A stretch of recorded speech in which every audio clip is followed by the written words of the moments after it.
Hi guys, how are you all doing? So welcome back to today's video and welcome back to the channel. If you are seeing my face for the first time, my name is Amulika Joy and I'm a nursing student here in Nigeria. So guys, before we proceed into this video, if you have not subscribed, make sure to subscribe, leave a comment for me and like this video also. So let's proceed into the video. So guys, the procedure we are about to do is a clean procedure and it's ear syringing, and the purpose is to remove foreign body from the ear, wax or any dirt in the ear, and is indicated in people who have foreign body in their ear, pre-operatively for ear surgeries. It's also used for discharge from the ear and when there is partial deafness due to wax or dirt in the ear. So guys, let's proceed to the video. As you can see, our equipment is here and we will be using Mr. Jones. It's a one nurse procedure. So guys, keep on watching. So guys, the requirement for this procedure is a kidney dish with a syringe, another kidney dish with a pair of oral forceps, but we do not have a pair of oral forceps right now, but we are using the chisel forceps. I will put the oral forceps on the screen so that you know the difference. We also need a gallipot with cotton wool swab. We also need a jug with lotion, and the lotion could be normal saline, warm water or sodium bicarbonate in a temperature of 37.2 to 38 degrees Celsius or 98.6 to 100.4 degree Fahrenheit. So we also need a shoulder cape, and our shoulder cape is a dress Macintosh and a dress towel.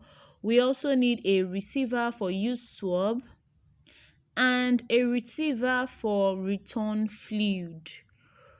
We will be using a lotion thermometer, but we don't have a lotion thermometer, so we want to improvise for this so that you guys will just remember that a thermometer is used.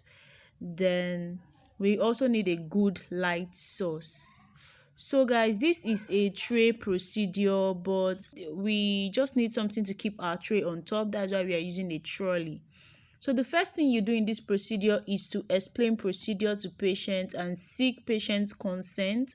Make sure patients understand what you are saying. Then you elevate the bed to a sitting position or any other appropriate position your school tells you to do, but we will put our own patient in a sitting position, which is a high Fowler's position.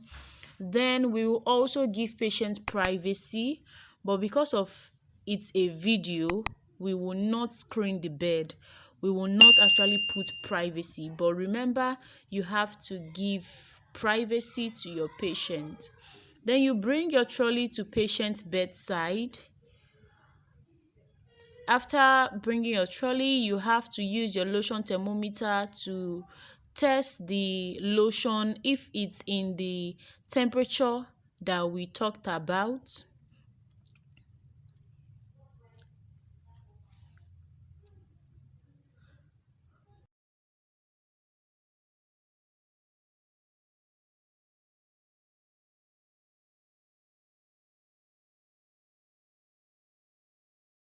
Then we will take our syringe and fill it up with the lotion.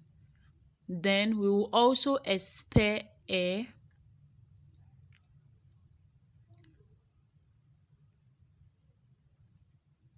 Please guys, remember to expel air from it.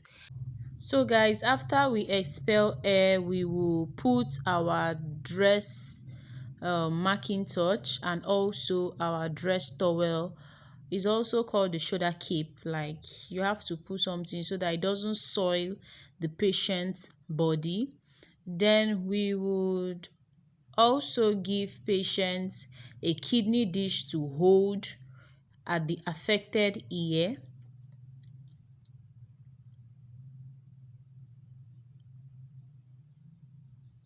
Yes, we'll give patients a kidney dish to hold at the affected ear.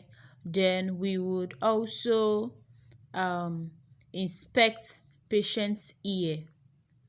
We have to inspect the patient's ear, and this is what I'm doing. Just inspect it. Then for a adult patient, you have to pull the pinna of the ear, pull it upward and backward in adults, but in children it is downward, backward and outward in children and infants. We will direct the flow of the fluid against the wall of the ear to avoid direct pressure on the drum of the ear, and this is to prevent damage to the tympanic membrane. So you don't put it down, you will raise it at the ear. There's a membrane there. If we put it directly down, it's going to damage the membrane. That's the tympanic membrane. So guys, this procedure should be continued until the return fluid is clear or the foreign body is removed.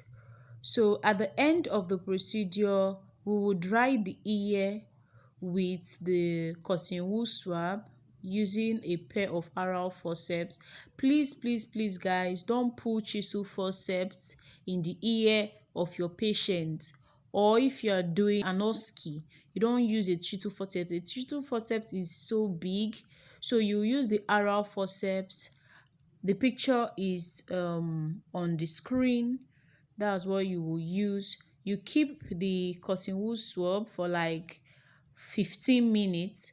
You can also tell patients to lie on that side, on that ear with the cotton wool there, so that all the water is going to come out.